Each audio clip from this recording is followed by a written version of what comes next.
I have a special person today. She's kind of like a unicorn because she's done something that I don't think I've ever seen or heard of anyone doing, and she's going to explain how she did it. Her name is Enid Hairston. And without further ado, Enid, welcome. Well, thank you so much, Mr. Pinkney. I'm so happy to be here and to join you all today. And hopefully we can have a little fun and, see what we can do. We will definitely have some fun. Yeah. We'll definitely have some fun. But what I want to do is I want you to have the opportunity to introduce yourself. Certainly. Tell us a little bit about what you do. And maybe I should tell everybody exactly why she's here. Here's the deal. Enid somehow ran cross country year round while actively playing basketball as well and doing really good at it. I've never heard of anybody doing that. I can't even imagine the mental preparation, the mental stress. I mean, just everything that, you had to go through to prepare yourself. And so throughout this conversation, really want to kind of get into that, get into some of the ups and downs, some of the challenges, how you prepared yourself, how you dealt with competition. I'm sure this conversation is going to get pretty deep in terms of just everything that it takes to do that. I couldn't do it. I told you before, I couldn't do it. So tell us a little bit about your background. Okay. Well, like he said, I am Enid Hairston. I am actually now in my 40s, but I still have, I think, a very strong athletic spirit to me. So my background is that, like he said, I started off actually only playing basketball, I think, originally. And then I also did track at the same time.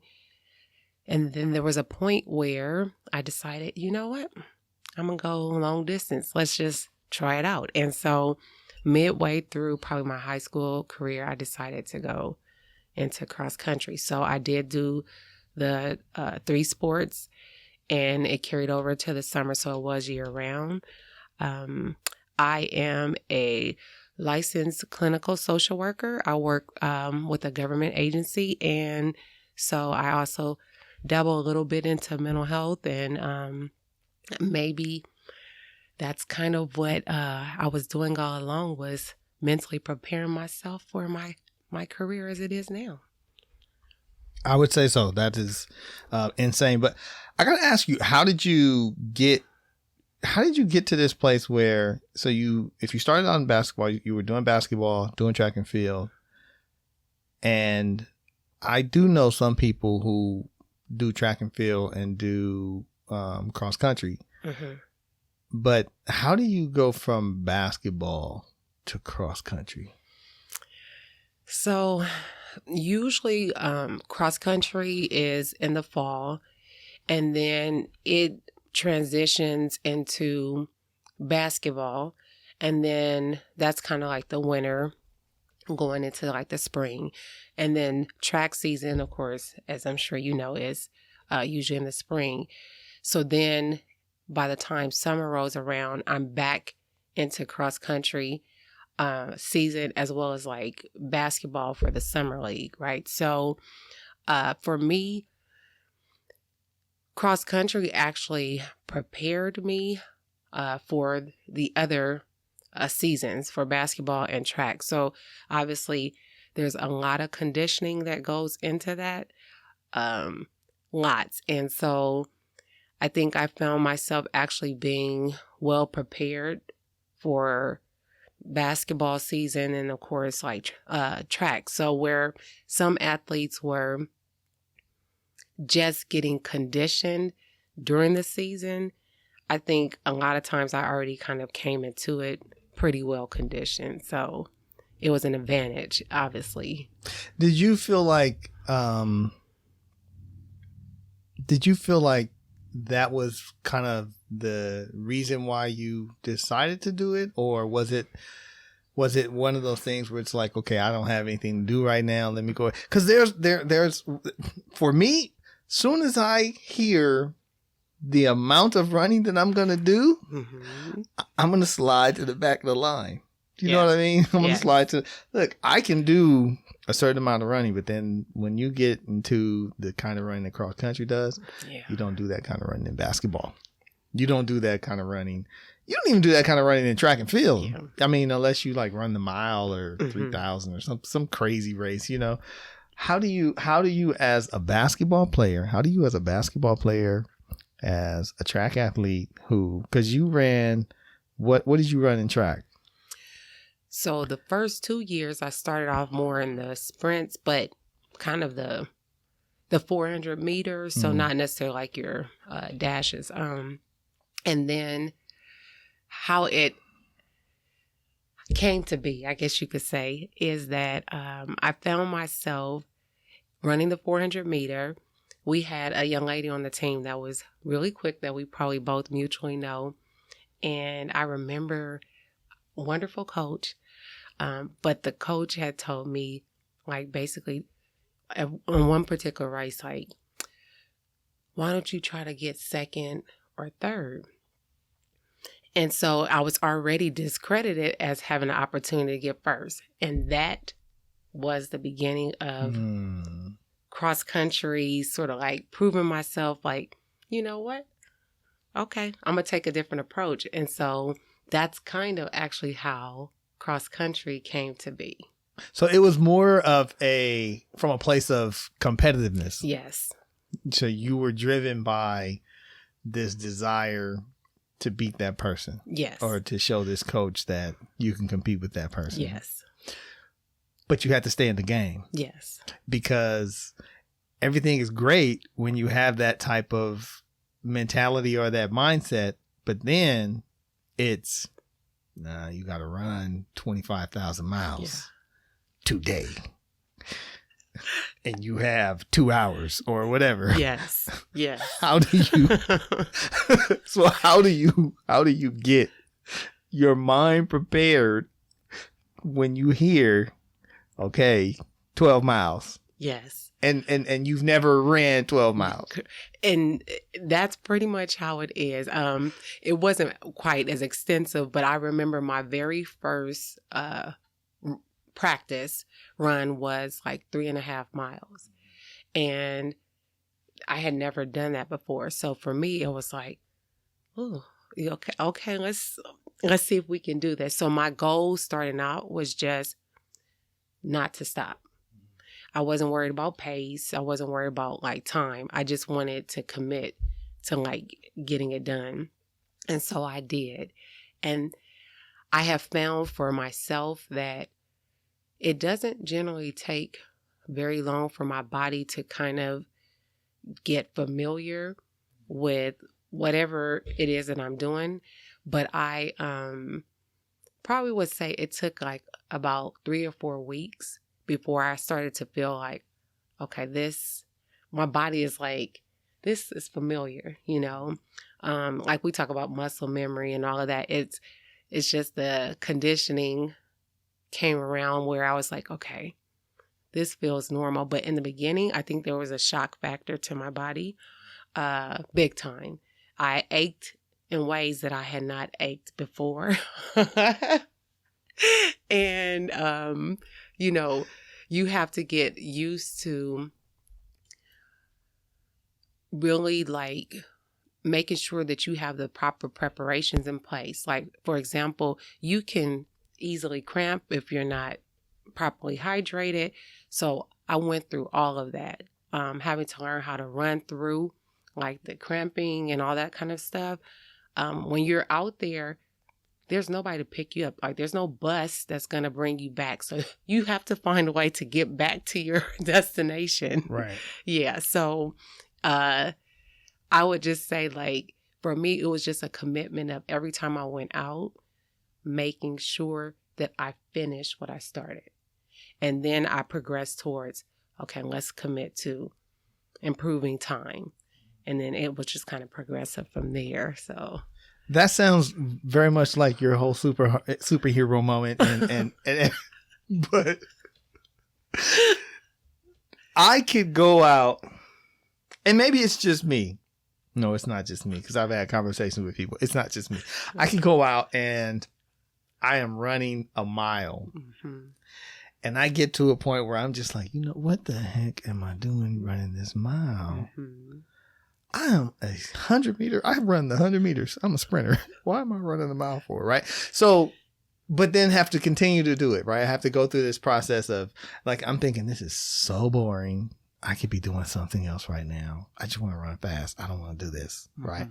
But the mile is a sprint now. Right.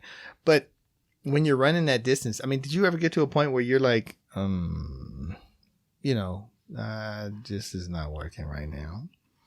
Absolutely. There were times where I questioned my sanity, and I thought to myself, what exactly am I doing? Like, seriously, it was more like, okay, I've proven to myself I can do this, at least to some degree. So what am I exactly trying to accomplish? And I think that most athletes experience that no matter what sport it is. You kind of have to reevaluate, is this something that I'm doing with purpose, or like, is this something that I can see myself doing long term or ongoing? Like, what's the goal in mind? So I definitely had those periods of reevaluation.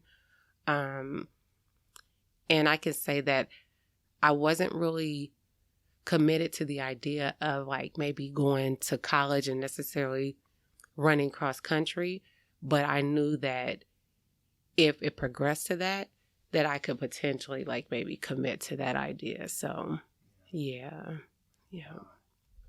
So there's a lot of things that you go through that an athlete goes through, when they're running, because the terrain changes. Yes. Every time you go out. And so you might have terrain where you're running through hills, you know what I mean? You're going through some on the road, you're going through sand, it's raining. It wasn't raining when you started, but all of a sudden it's pouring. Race doesn't stop. You still got to, unless lightning struck right there where you are, you still got to keep running.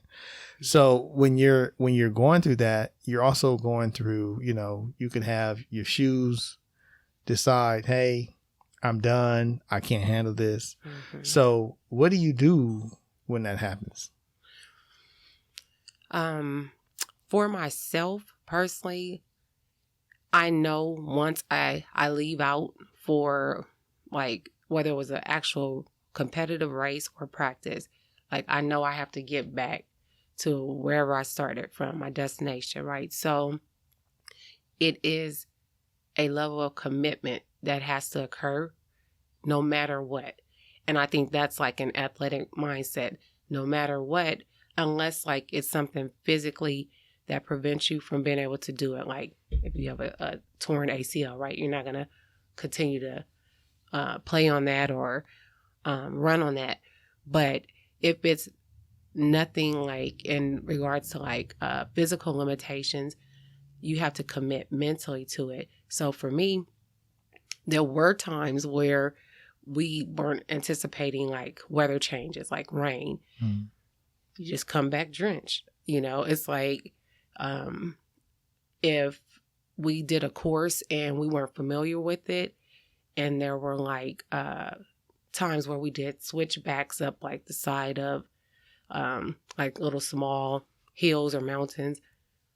It's like, all right, we got to get up it, and I think for me personally, my mindset is that I never want to do something that I can't commit to. So it's kind of how can I describe? I see it as a pro, but there's cons to that too, because once I'm committed, and it comes at cost sometimes. But my mindset is like, we got to get it done. So if that means I'm like dragging myself in there, which I've done that before in a race, like practically crawled into the finish line. That's where we are, Yeah. So what happens if you set this standard? Because it sounds like you set the bar high. Yeah. Right. Yeah. If you set that bar so high that you can't achieve that goal, like, how do you handle that?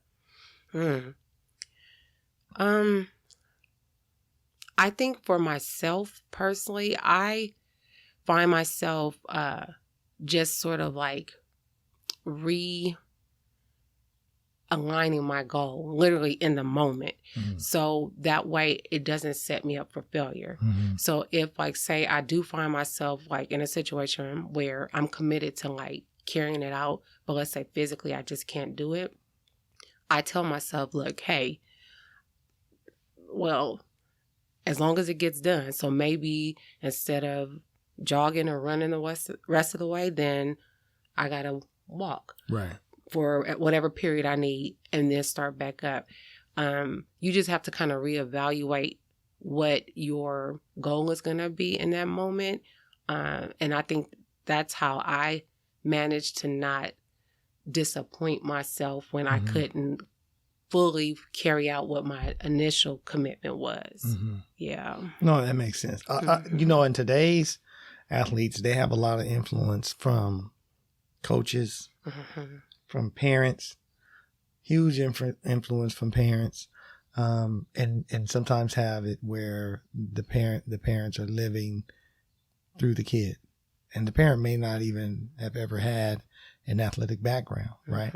So for those kids, and I don't think you had that, but for those kids, what you find is they're dealing with levels of stress that at that age they probably shouldn't be dealing with, right?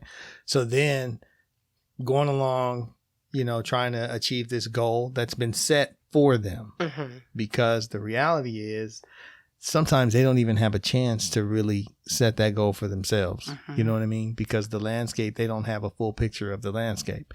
And the parent who is wise, or who, you know what I mean, has the life experience, has the ability to see the landscape, they will sort of make a decision to, or set this goal for this kid that this kid can't achieve, right? You said that along the way, you make an adjustment right away, right? Have you ever came across, I've seen this before in a race, you can see when a kid starts, like somebody who's running along, you can see when they start to break down. And you know what I mean? They've gotten to that place where they realize this is not going to happen. Have you ever experienced that? Absolutely. What does that look like? From the standpoint of like seeing it with someone else, honestly, in a race, I take advantage of that. You know, that becomes them that extra motivation or strength for me to pass them up if I'm, you know, lagging behind, or in some cases, you know, if I'm already in the lead, then it's kind of like I'm mindful of it, because you want to have like some honor, I think, when you race, especially in track, where you find yourself where you can lap people. So if I can not necessarily have that occur, to not cause further disappointment to my opponent, then I'll try to be mindful of that actually when I'm running. You're a nice athlete, because I would not do that.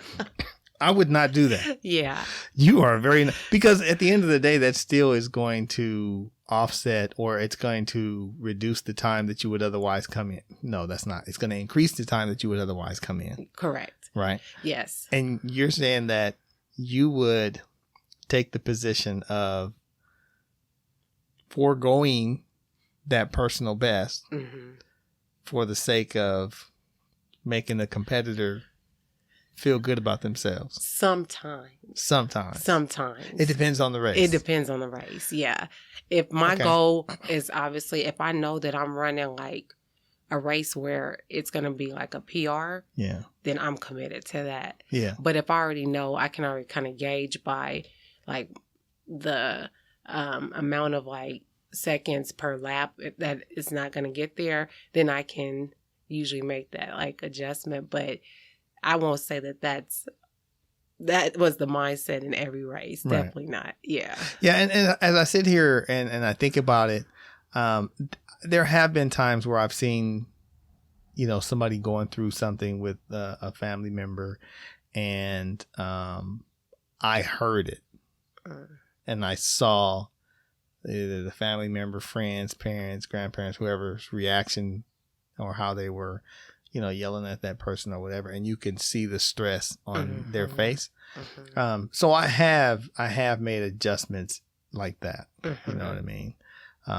And as a coach, has all of, what you put into it, all of the effort that you put into running cross country, playing the different sports, has there ever come a time where the toll was taken and you saw it, you had the impact on you, either in another sport or excuse me, either in another sport or somewhere else in life? But before you answer that, let's take a quick break. Okay. All right. Sounds good.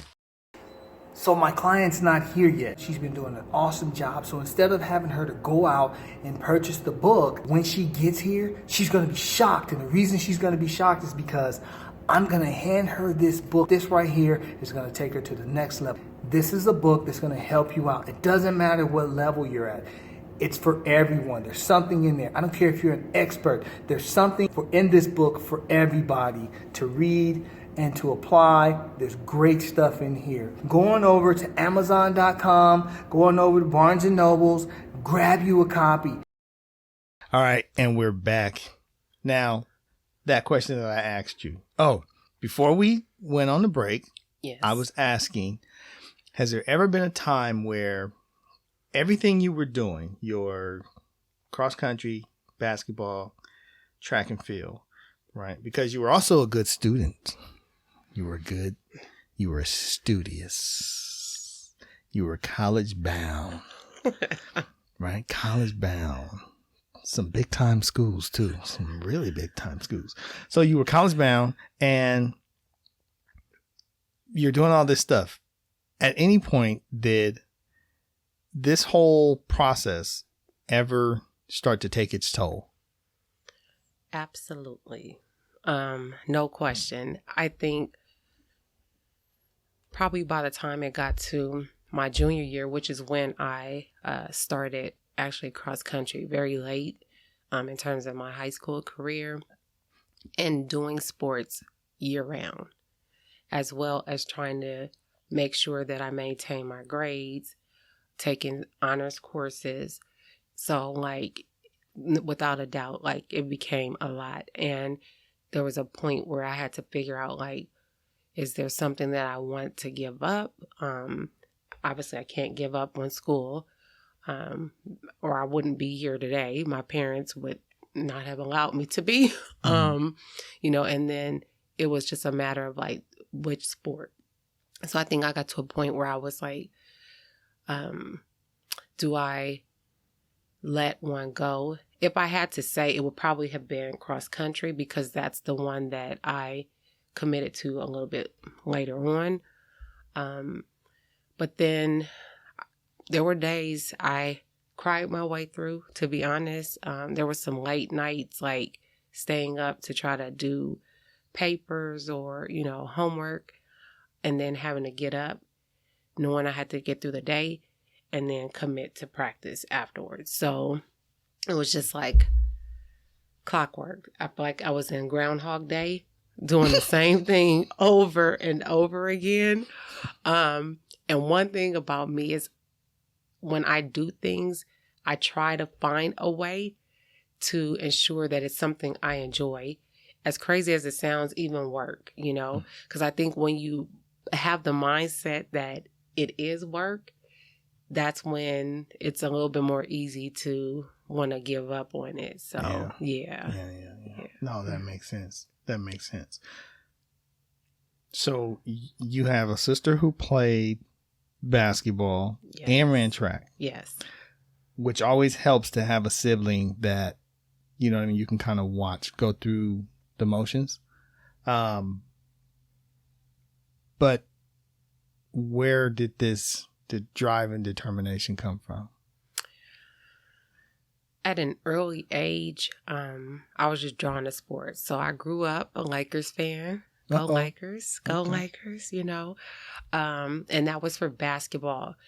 So I will have to say that I didn't really get into like watching track and field like until a little bit later. But I grew up like a Lakers fan. I did the whole Dare thing, went to the Forum, got to see Magic and them. So my passion for basketball started at an early age, even before really seeing my sister play.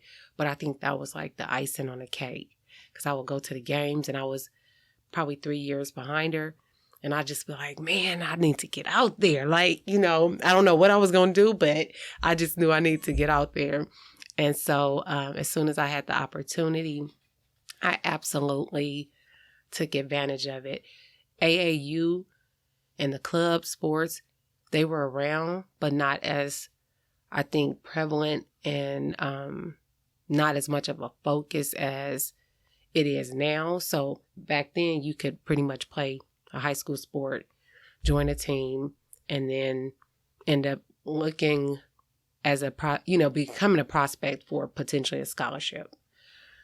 Now, and that's a whole different conversation, right? Like, that process is a lot different. So for me, I have to say it was just like early on, I think watching like the Lakers and, the Celtics, the old school teams. And of course there was no WNBA, so we didn't have the female athletes to emulate, but yeah, I would have to say that. So, well, there was some female athletes. Let's see. There was Cheryl Miller. Yeah, definitely. As far as like college is concerned, yeah, you're absolutely right. Like there were certainly some female athletes that, like I can think and look back on.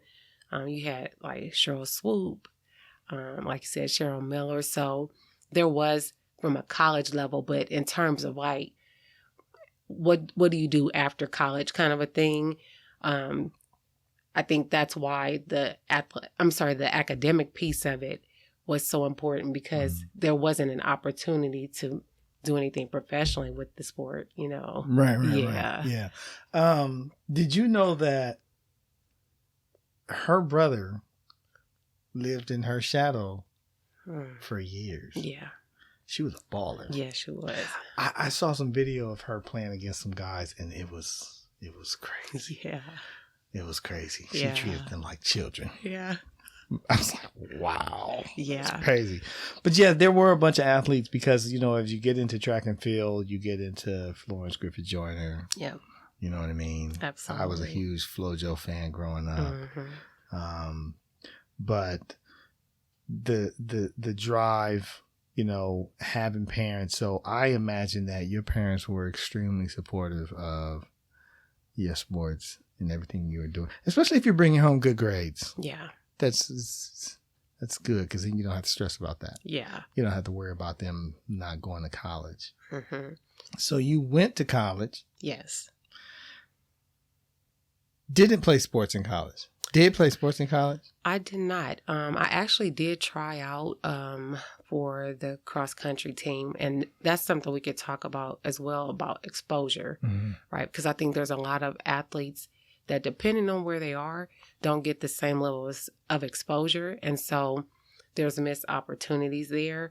But I did try to walk on, if you will, for cross country, and I missed the time by like 12 seconds.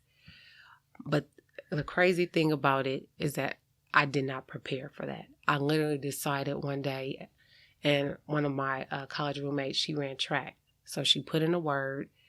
It was just the cross country coach and myself on the track, and they clocked it. And I just went out and did it. So had I prepared, I think I definitely would have made, the team. That just makes you more of a unicorn. Who on the planet decides, you know what, I'm just going to go try out for cross country. Let me get off the couch. I've been playing video games, eating pizza. Let me go over here and let me go try out. Yeah. 12 seconds? Oh, okay. Hey, let's come back tomorrow. We'll do it again. I got you. Yeah. It's by the grace of God, I guess I was able to even come remotely close to it, but I have found that for some reason, that's kind of been my life, last minute, okay, let's just do this. And I just try to do it. That's how I actually got into grad school. I decided like 2 weeks prior I was going to apply. So I had to drive to another state to get my transcripts and do a turnaround trip because I wouldn't have received them in time. I applied and happened to, get in. So, Insane. Yeah. Insane. I am sitting here thinking, how do you get up and say, hey, I want to try out for the cross country team? Yeah. All the stars align. You go out, no training, Yeah. no preparation, Yep. still come within 12 seconds of making it. I was surprised myself, to be honest. Like, I will say that, and usually you don't do things unless you think you have an opportunity. So, of course, I think there was a part of me that was like, okay, I can maybe do this, but I wasn't shocked by it. I literally took that summer off in between high school and going into college. I remember it was one of the year of the Olympics, so I watched the Olympics the whole summer because, mind you, I've been doing sports year round. So this is the first real break I had. So when I reported to school, cross country season is in the fall, and I just hadn't been really training or working out. But I decided, like, I heard that they were having like some tryouts, and I missed it. So I was able to get that like one-on-one opportunity, and I said, well, I might as well, go for it. And so I did, and I don't have any regrets because I think that looking back at it, for me, the focus on my academics was probably the most important anyway. So, yeah. Wow. Yeah. That's crazy. So you went later on down the line, and I'm going to go back to that because I think I want to bring this up, how you talked about, you just got into it. I'm going to tell a quick story. I get a call from this person, and I'm like, who is this? What number is this, right? And this person wants to start want to get back in shape. And I'm like, oh, okay.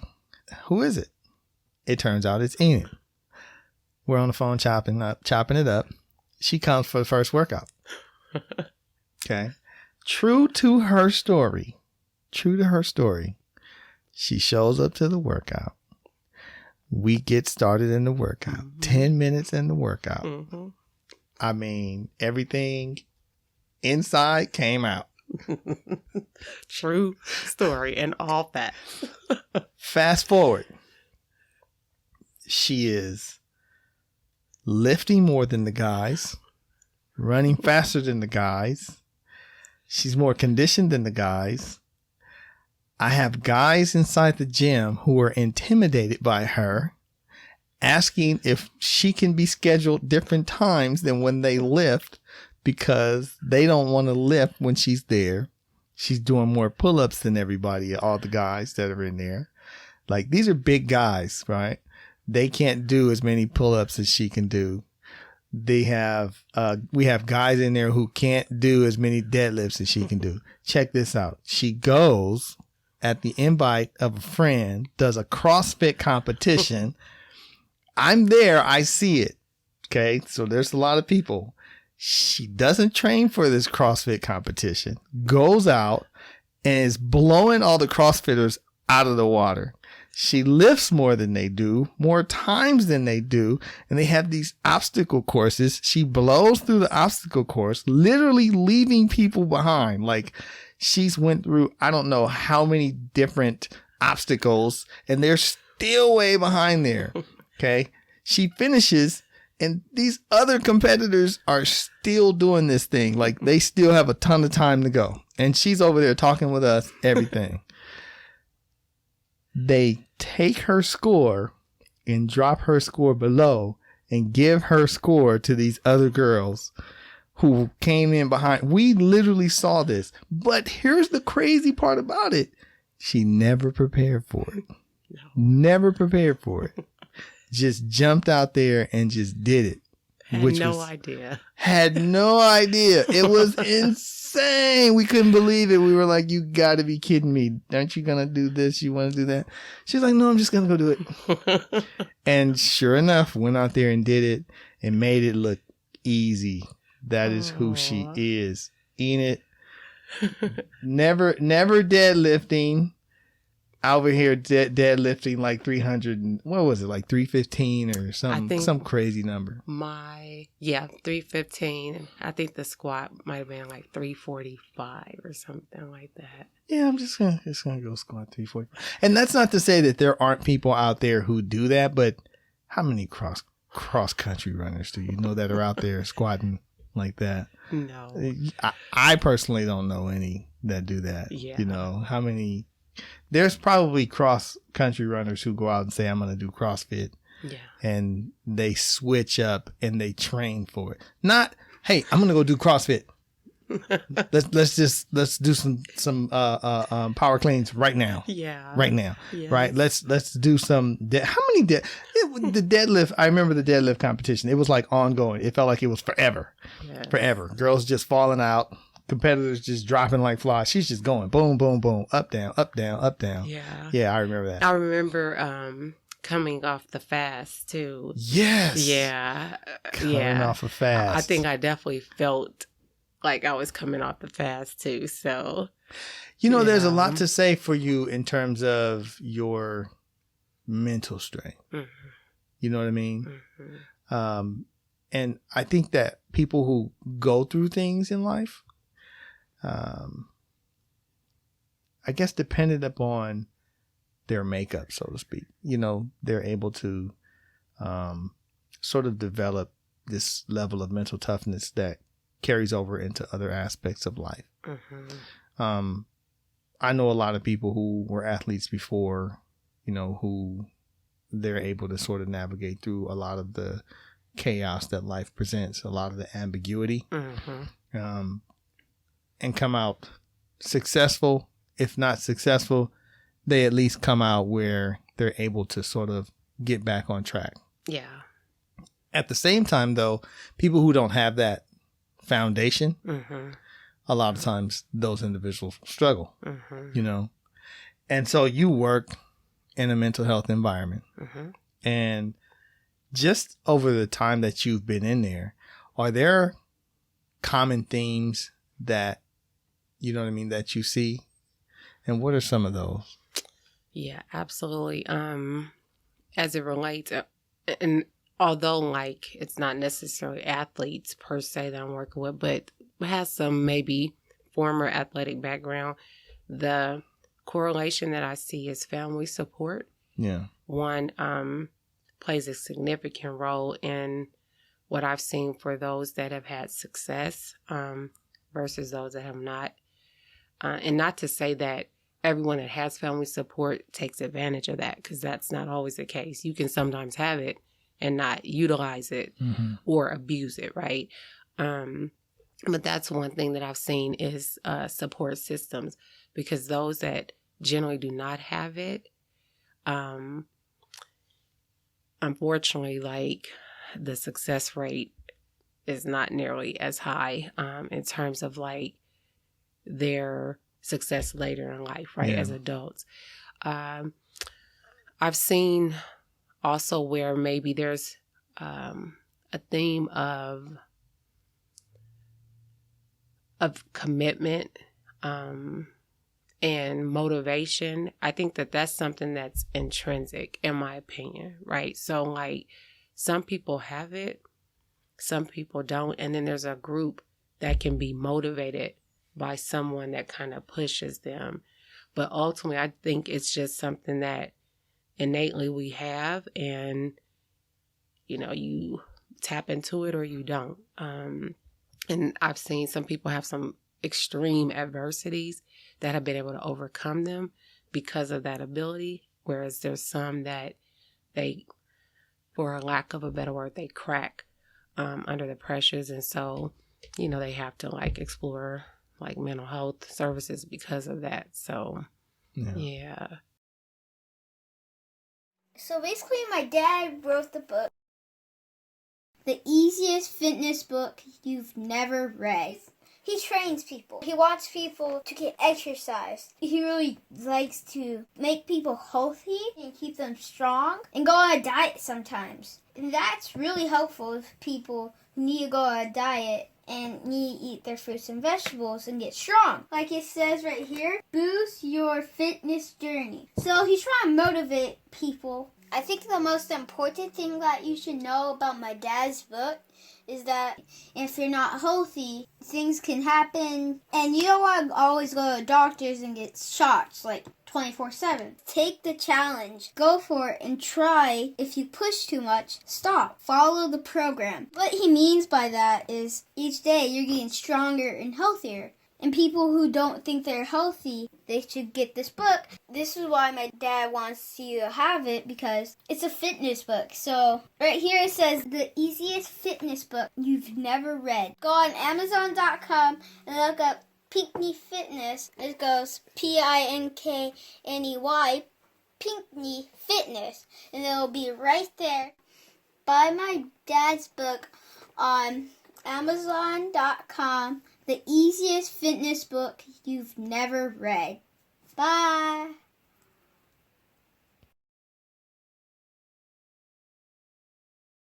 So, family support. Yes. As someone who has experienced, having a loved one, a close loved one who has battled with mental health, as a family member who has provided support, it can be very tough, right? Because one, we want them to get better. Absolutely. You want them to get better, but like you said, it's intrinsic. They have to want to get better. There are resources that are out there. However, at the same time, even though you're trying to leverage those resources, it doesn't always make the situation better. This is true. You know what I mean? Yes. And so you still find yourself sort of in that struggle of tug of war to get this person to make the decision to get the help, or to even acknowledge that there is an issue. Absolutely. Right. And to bring it, not to go away from that too far, but to bring it here to the athletics, back to sports. And that's just me and my experience in dealing with parents who are really, I'm not going to say that they're oblivious to the fact that their kid is struggling with something, because I think they know. And I've had a more recent situation with that where the parent knew that, both parents knew that something was going on, right? To the point of this individual being suicidal. However, it was almost being swept under the rug, or as if it wasn't as big a problem, or that there was something else going on. And then what you have is you have the athlete. They're looking for, I don't want to say validation. They're looking for help in places that are the worst places to look for help, or to seek out, some form of assistance. Or it may not even be that. It may be some way to cope, right? So, time to hit a home run. You were an athlete. You work in this field. As a coach, trainer, mentor, I deal with athletes who struggle. Actually, you've trained alongside of some who have struggled, right, at the gym. But how would you now, at this point, because the shutdown created a lot of mental health issues with athletes. Absolutely. So you had a lot of athletes who just said, I don't want to play anymore. So now they're struggling with depression, right? They're shut in. They're having difficulty now stepping out and being themselves. They don't feel like themselves anymore. They feel like their life was basically taken away from them because this is all they know. how do you deal with that? Wow. It's a loaded Yes. topic that you bring forth. Because just starting with the whole pandemic, if you look at just in general, even adults, there are a lot of people struggling. I was just having this conversation with someone the other day about how much, like, we're seeing depression, anxiety, a lot of mental health like issues are surfacing for people. So if that's happening at the adult level, imagine, for a teenager or a young adult that's already going through a certain stage of life and having those challenges that come with that. So then you factor like the other aspects of the pandemic and what for some kids, right, socialization in terms of their athletics might be what is helping them to sustain. So when, like you said, that's shut down, now they don't have that support network and or that outlet to kind of fall back on. And I think what the pandemic did is it gave people, there's benefits, right? And then not the same level of benefits, but it allowed people opportunity to kind of reevaluate things. And I think that's where some of those decisions came in, like maybe for some, I just don't want to do this anymore.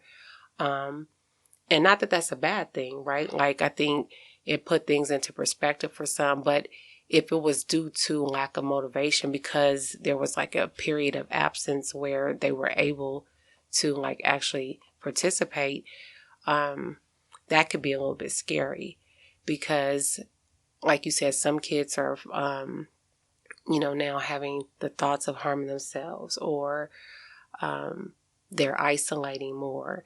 So how we ultimately deal with that is one, really doing a deep assessment of like, what is it that's going on with this person?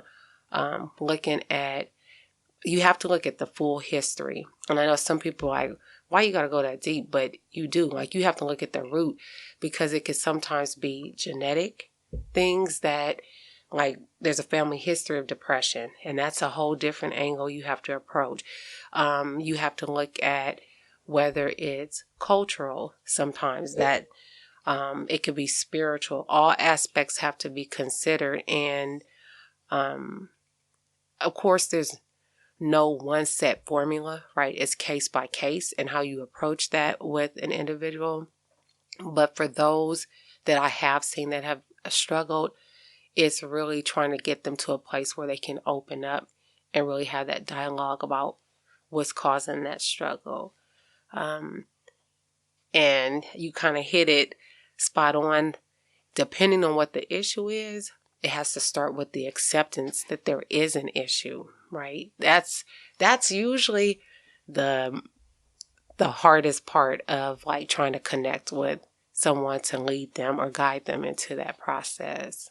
Yeah, that seemed to me, it seemed to be the hardest part. Yeah. To get a person to accept it.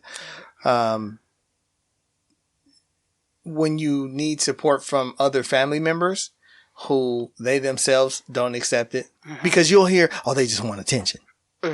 When in reality, when you dig deeper, you realize, no, there's really something going on there. But it's a struggle, and it is really, really tough, especially when you go years and years and years of trying to get someone, then you get to a point where you're exhausted. Yeah. Right. Absolutely. You get to a point where you're exhausted. Yeah. It's very difficult on families. There's a support network you may have heard of. It's called NAMI. And NAMI has been around for years, but it's strictly like for supporting family members dealing with people that have or are struggling with some type of mental health issues. When you were kind of talking, the first thing that comes to mind for me is culturally. Like, the first thing I want to look at is the cultural background, because we do know that statistically African Americans and Asian Americans are least likely to seek out mental health services. Mhm. So I hear often, especially like in the Black community, right? We have a very generally strong spiritual foundation. So it's like we're going to pray it away and, like everything will be okay. And I tell people it's like, even if you look at it through that lens, right? I have my own spiritual beliefs, but I'm a firm believer that we have people that do different things because while we're here on earth, that's pretty much what we're supposed to be doing, right? So like you have a mechanic. I don't know how to fix a car. So I can pray that my car will be fixed, but the reality that it's going to fix itself is not likely, right? So I got to take it to a mechanic. Right. But we don't see that the same way with mental health services because people are like, they're human too. Of course I am.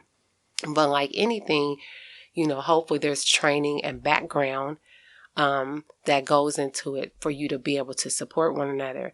And one myth about mental health services is that the therapist knows everything. No, we have very general working knowledge.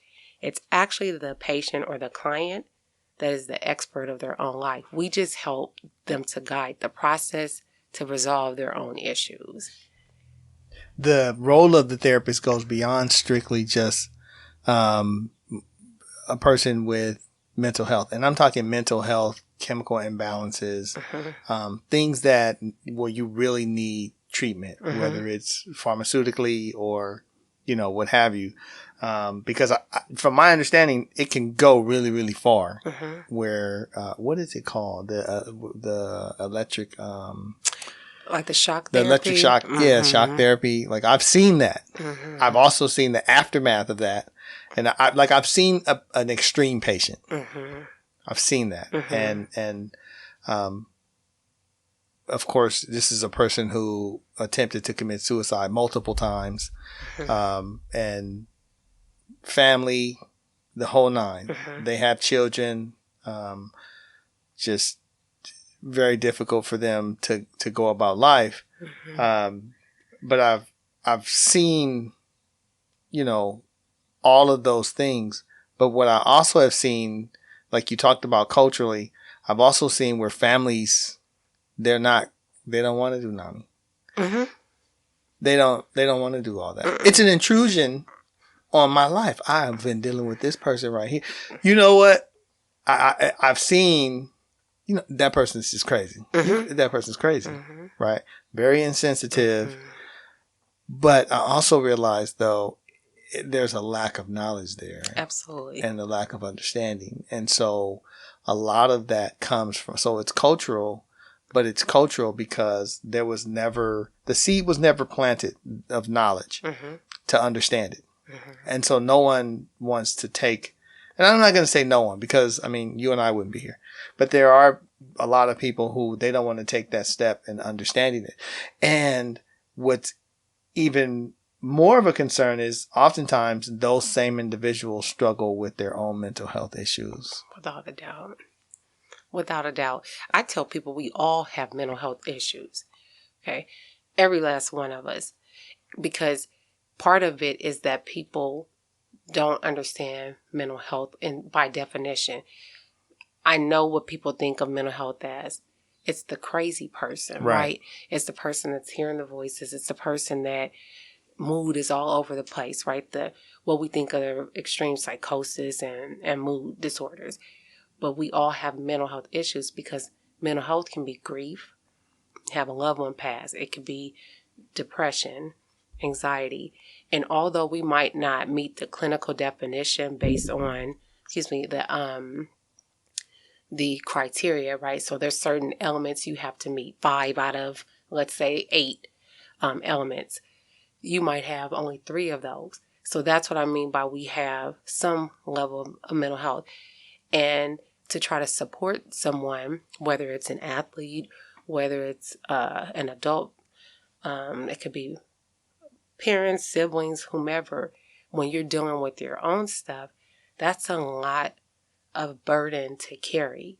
And so some people just get exhausted with that process and like kind of eventually have to wipe their hands clean in order to preserve their own mental health. So it's tough. It's a tough decision to have to make. But if or when I tell families this all the time, when you've given your loved ones the information, the tools, guided them to potential resources to access, and they're not at that place where they can do so, you have to sometimes back away, right? And you can love people from a distance sometimes, but you just support them that way. It might not feel like support, but backing away sometimes is its own intervention. You know? Yeah. When I worked, after I stopped playing ball, and I was in Northern California, and I worked for a company where one of the vice presidents, he was bipolar. Now, I didn't know this. I learned this. I learned this in the Lion's Den. Right. 2:00 in the morning, he's on the freeway flying in a Corvette, saying he's being chased by the mafia, and his car's on fire because they're shooting at him. None of which was true. I didn't know that though. I thought it was really going on. So I'm like, dude, let me go try to figure out how to save him. Let me call the cops. Let me call the cops. Let me do, all these things. The fire truck, you got to pull over. You got to, don't go to a gas station. Yes. If your car's on fire, Yes. I'm, going through all of this stuff only to find out that no, not reality. it wasn't reality, And so for me, that was kind of, it was a reality check. It was a reintroduction to bipolar because I saw stuff growing up. I didn't know what it was. But now that I'm older, at that time I was able to better sort of understand, okay, something's going on here. And then later found out that was the case. Yeah. Interestingly enough, I mean, at that time, this individual was older than me, much older than I was, which was kind of different for me, because it wasn't as close to home. It wasn't someone, it wasn't like a family member, it's an employer, right? And great relationship with him, but surprise, this is me. And his family said, I'm done. Right? But what I learned from that, when that happened, when his family pulled away, he got worse. He got worse. And so that was when I learned what manic was. And I understood the highs and the lows. That's when I learned about the highs and lows. And being in his position, he was pretty well off. And I watched him come crashing down. Now, in that same period, I had the opportunity to meet clients who were in a similar situation. And I'm in the Silicon Valley. They're well off. However, the way they coped was through substance abuse. Yes. So now I was introduced to that too. Yes. And how a lot of people who, and for them, because of their position, the way they hid it was through the substance abuse. I would hear the phrase, like they were trying to level off. Yes. They were trying to level off. And it wasn't until I met a client who, he literally lost everything and hadn't told his wife. That's sad. He hadn't told. So I had to sit with him. He was, when I remember getting there and he was crying, and I saw this substance, I'm walking through trying to find him. I find him and I see a substance there and I'm thinking, what? Okay. That's a lot of, a lot of something, huh? Yes. It's not green. Yeah. It's white. Yeah. I was like, that's not baby powder. Yes. Right. And that's not sugar. You know what I mean? I don't think he's baking a cake right here. Yes. So when I seen him and he's just flush and he's in tears, but he was all over the place in his communication. Like it was everywhere. And some of the times it was just he and I in there. And so, but he was having discussions with people that weren't there. Yeah. And then I would notice that he would change. He would be in the conversation. He would be one person. And then in that same conversation, as we were talking, it would become, or it would change as if I was talking now to a totally different person. Yep. Right. Yeah. And so I got the message about what was going on through these different people from this one person. Explained multiple ways. First time I had ever experienced it. So of course I'm, dialing 911. Need to get somebody here. I'm worried about him because he's now talking about, committing suicide. So trying to get 911 here. We got to get somebody here because at that point he's 5150, right? They got there. They got there. At the same time, his wife got there. But what I learned was, like you talk about culturally, so his wife was from one of the cultures that you mentioned. And I missed everything that was going on. I asked her, had she known that, or did he have a history or this, that, or the other? Totally rejected anything I had to say with regards to mental health. Right? Totally. Fought the ambulance. Okay? Everything. She totally fought it. Yeah. Another eye opener. Yeah. For me. Yeah. Right? Yeah. I it's sad because I feel like there is not enough. I feel like there's a ton of research, but I don't feel like there's enough research. I feel like there are resources, tons of resources, but those resources don't go or they aren't used effectively to aid those with mental health conditions or who suffer through mental health conditions all the time. So I feel like when we see the transient population continue to grow, a lot of them struggle with mental health challenges that are not being treated. Yes. Instead, they've been pushed out onto the streets for someone else to handle. But these are our people. Yes. This Absolutely. is our community. These are our family members. Our issue. Our friends. Our issue. Absolutely. Absolutely. You're on the front line. Yeah. Yeah. You're on the front line. And so we have a lot of challenges that, a lot of changes that happen politically, a lot of changes that happen, behind the scenes. Yeah. If you could change one thing right now that would help those who suffer with mental health challenges, what is one thing that you would change right now? I think the first thing that comes to mind would be more of an implementation, which would be having it as part of basic education. So maybe like by even middle school, high school, it should just be part of the curriculum.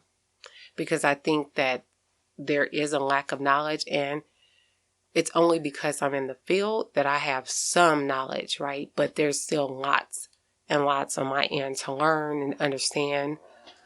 There's constant research happening all the time, so the field is always evolving.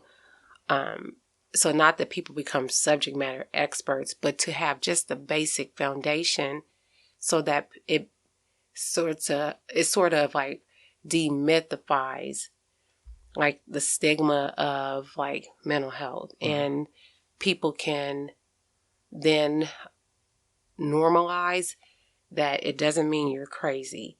It doesn't mean that you're weird. It's just like anything else. Like if you tear a ligament or, your eyesight, your vision goes bad. It's the same thing on the mental health side. So that would be something that I think would have a significant impact on mental health as a whole. Yeah. Yeah. Yeah. And what you describe is really we call it self-medication. Yes. And we see that a lot with people that are struggling with mental health issues. Because either they just don't realize that that's what it is to label it, or in some cases, like you described, they reject it, even when they're educated about maybe a particular condition or what have you. And it's just easier to self-medicate. Yeah. You know? Self-medication goes beyond mental health, though. Absolutely. It does. It goes beyond mental health. I mean, you could have, and that's kind of hard to say, though, because you can have a person who is self-medicating themselves, whether it's through performance enhancement or I guess there's a litany of reasons why they could be self-medicating. But even at the same time, though, recreational substance abuse is also self-medication. Without a doubt. You know? So there's so many different reasons why individuals could or would do that. However, I'm of the belief that still that in and of itself indicates that there is something else going on. Yeah. It may not be as extreme, but it can be. Yeah. But then back to your point before, it's about acknowledging it.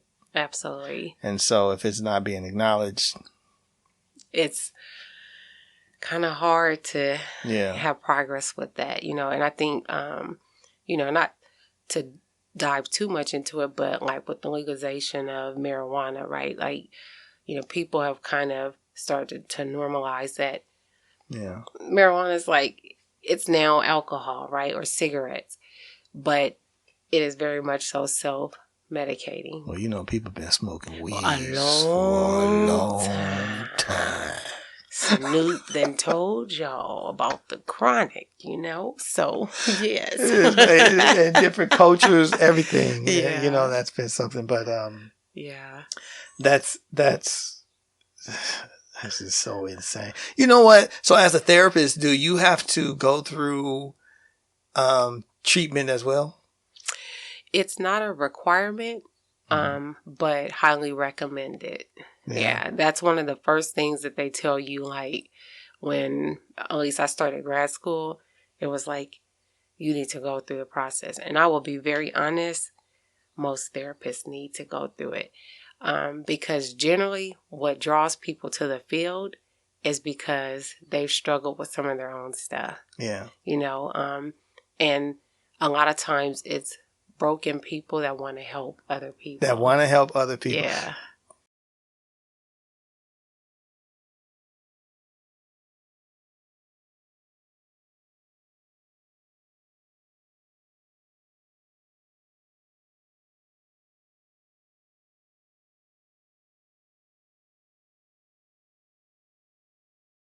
So I'm actually glad you said that.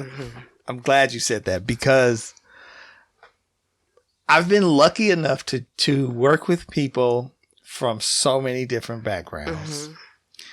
And I don't know if this person was a therapist or not. I know they work in the field, but I remember I'm big on people's space. Right. I teach my kids all the time, give them space. Right. Don't follow behind people so close. Give people their space. So as a trainer, when somebody's like, here, touch this muscle, touch this, it's sore. I'm like, nah, I believe you. Yeah. You know what I mean? I don't need to touch it if it's sore anyway. You're right. I don't want to touch it. Right. And I recall, I know this person worked in mental health. They were adamant about me touching them. And I was like, no, I won't. And just went on and on and on and on. So I was like, okay, in order to move on with the workout, let me touch. Yes. And then the person punched me. Okay. Right. So, of course, I ended it. You got to go. But I was thinking, if you work with patients, that's probably not, or the therapist. Okay, I'm throwing this out there because I know you know this one. The therapist with no life experience, with very little life experience, who is counseling people Who've been who through have things. more life experience, Mhm. double their age. Mm-hmm. Absolutely. Starting off as a young, fresh out of school, like social worker, it was that way. Like I was working with, when I started working with young adults, because I used to work with children and adolescents. So especially when I started working with adults, I was often challenged early on because I'm like in my early 20s and people pick that up. Like here I am trying to talk about parenting issues. Well, do you have kids of your own? So like you get challenged early on, right? And so I can relate to that. But I had the understanding that I didn't have all the answers, right? But felt I could contribute. And so sometimes I would just be transparent in that way, like saying like, I'm new in the field. I don't have all the answers, but what I can do is to try to support you, to hopefully help, like you progress or meet your goals or what have you. So I think for me, I had success in being transparent opposed to those, and I've seen this, that come in like, The Dr. know-it-all. Phil, Yeah. and they're like, I got 30 years of experience under my belt, and people will chew you up and spit you out because Right. they'll pick it up very quickly. Yeah. Yeah. That's lying anyway. Yeah.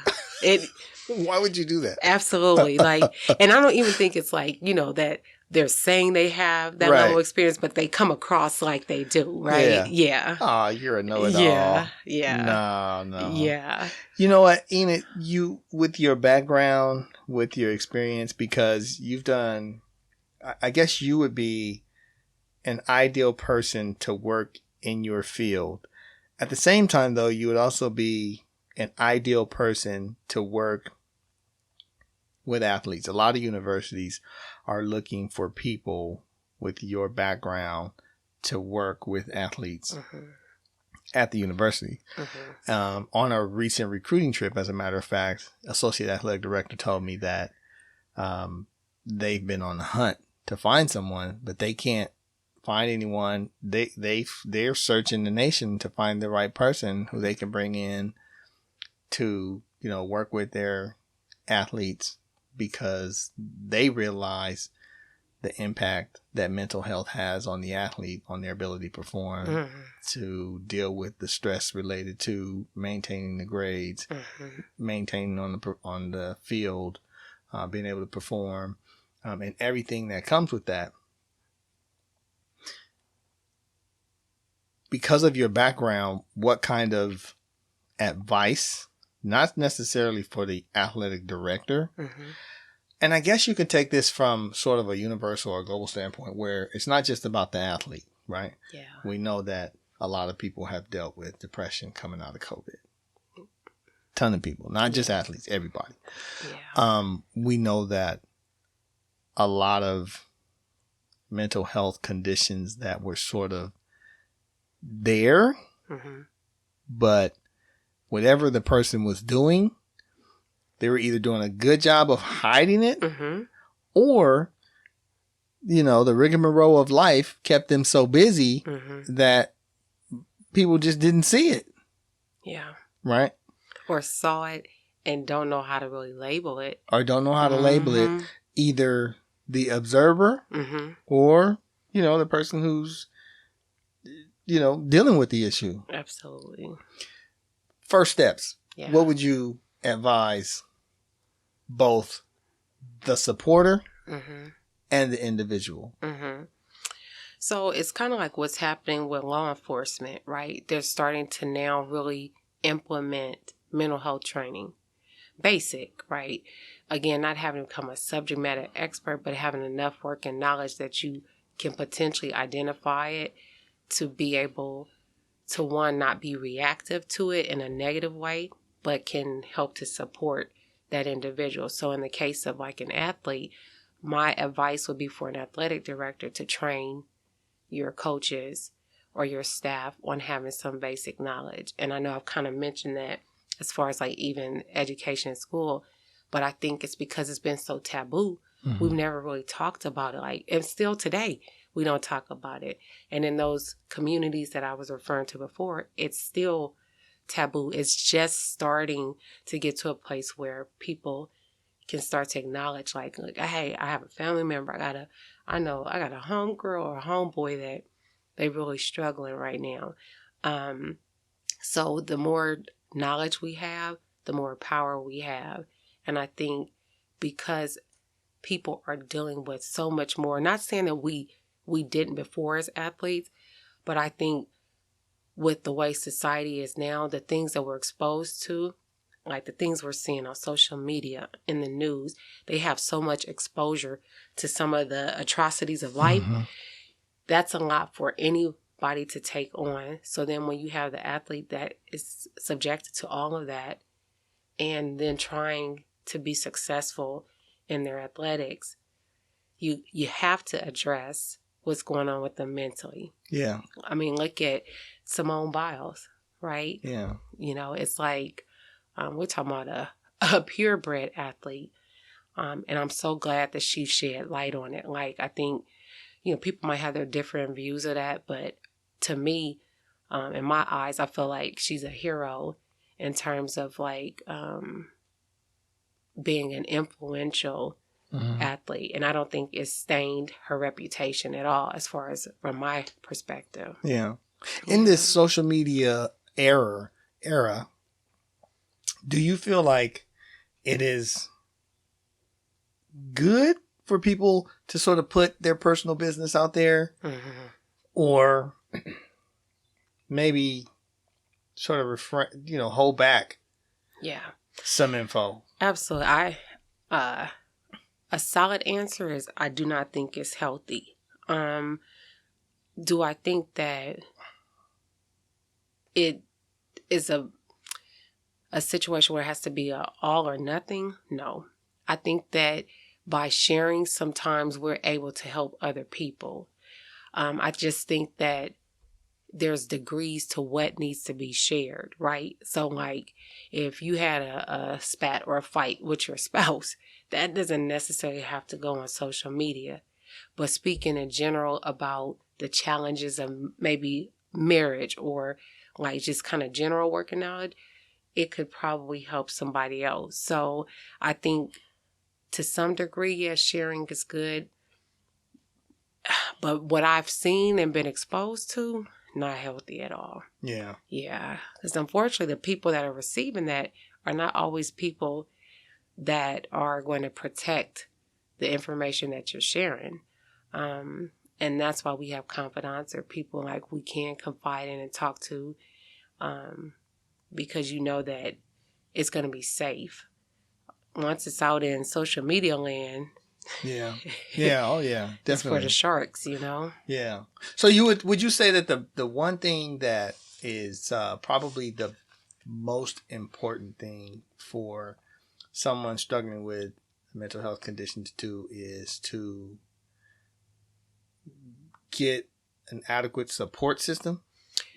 If that's available, in some cases it's not, but if there is a support network there that can be accessed, that's the beginning. Because even if they don't have all the answers, generally, right, that's part of networking. You can ask somebody that can ask somebody that can ask somebody, right? So you're able to probably more easily access the resources and services available. I'm in the field and there's a lot of services and resources that I don't know or have access to, right? So like within my organization, like we have services that different programs and people that work within different programs know nothing about. Wow. Nothing about. So I think, it always helps to have that. But if you don't, at least reaching out to a mental health organization in your local area that can get you started on the process. Like, and us as like mental health professionals just doing a better job of continually, like I said, taking away that stigma that mental health has and accessing it as a sign of weakness. Yeah. Right? It's a sign of strength. It's the complete opposite. What would you say that we could do as a community of humans, Mhm. right? Outside, who are not outside of the profession Mhm. or any of the associated professions or Mhm. other professions that directly impact, support, or I don't know, deliver services Mhm. for mental health. So like me, what could I do to help the individuals who are struggling Mhm. and to also support the professionals who are helping those that are struggling? Mhm. Well, something that I know one of your many strengths is that you do research often on a number of different things, right? Everybody's not like that, but I know that about you. So the fact that you do like your own homework is going to set you at an advantage to already be able to help navigate people towards that, right? And the fact that you have the ability to network, it puts you in a little bit of a different bracket. But for the individual that maybe is not as sociable, doesn't have as big of a support network, doesn't research, maybe not even have access to the like internet or something, right? I think that what we can do is just basically trying to, as best as we can, educate ourselves, and whatever that looks like. It can be, if you don't access the internet, maybe like talking to somebody that you can find out that does have a little bit of information, like to say, hey, what's like the referral process? Like, you can go online and identify different places in your local area and get familiar with like, how does one access those services? So like for me, if I see someone in my community that's homeless, for example, I'm not recommending this because it can be dangerous, right? But you might like engage that person and try to say like, hey, have you ever like talked to anybody or what have you? So person by person, it's sort of like with schools, the no child left behind, right? I think if we do our best to try to help support people, even if it's not a family member, we do it one person at a time. That's not going to happen overnight because some people reject the idea, right? Mm-hmm. Now we have some people we engage for years before they may be open to it. So again, I'm not encouraging people to put themselves in danger. It could even be notifying like your local law enforcement that does outreach. But as mental health professionals, hopefully we can continue to help support them so that when they do engage, it's not met with like conflict or, things that can escalate. So it's just really doing our homework, I think, is the best that we can do. If you have a loved one that's suffering like with mental illness or, like I said, secondary, like know of someone, just trying your best to connect them to the resources or services that's available, but ultimately it's going to be up to them. So we'll always have mental illness or mental health issues. Yeah. It seems like it's going to be something where it's going to take like an act of Congress to redirect the resources, because we've got too many people who, the streets, you drive, you get off the freeway and you can see the encampments are growing and growing and growing and growing, and there are some states, however, that are doing well as it relates to how they're supporting or managing, that issue. Absolutely. Right? But making sure they're fed, making sure they have resources to bathe, making sure they have, like health care, or they have some way of getting treatment where they need it and things of that nature, making sure they get their medication and stuff. So I actually, in my travels, I have seen that. Yeah. Yeah, absolutely. And I think like one of the things is that,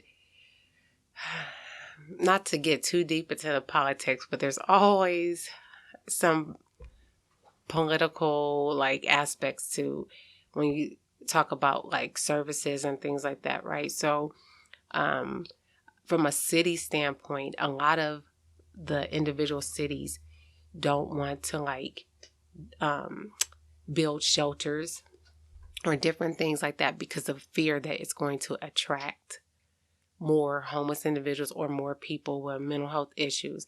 So from a city level, they reject the idea of having that. So then what you end up having are a bunch of people, like you said, that have to live in encampments, or they're just out there in different areas trying to find a place to sleep. So we have to decide, you know, as a society, how we're going to support people. Yeah. There are always going to be people that, like we said, are homeless or have mental health issues. Mm-hmm. So that's not going anywhere.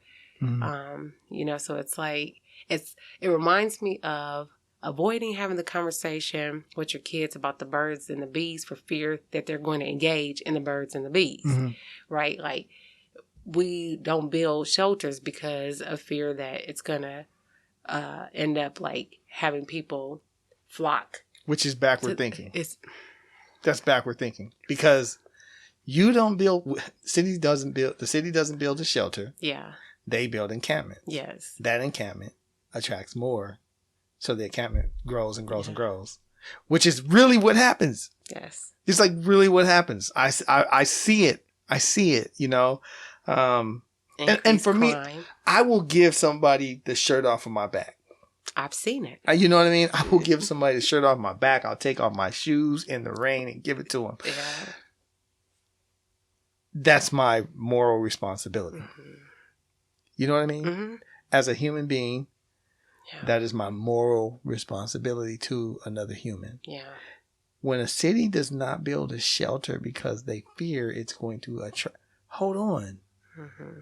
It might be that those same people are coming from a different area of the same city. Yes. Absolutely.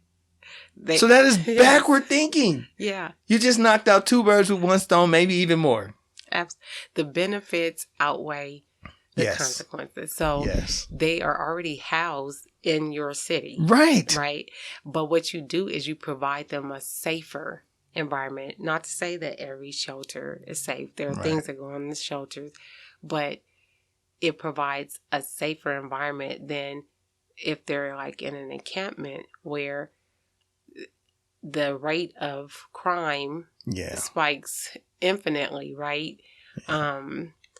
So there's a lot that we could do, a lot of improvements we can make, and hopefully we just do it like one person at a time, one issue at a time. But we definitely need to progress, and I think we could see that where it's been effective in other countries, right? Like, so One person at a time, Yeah. one issue at a time.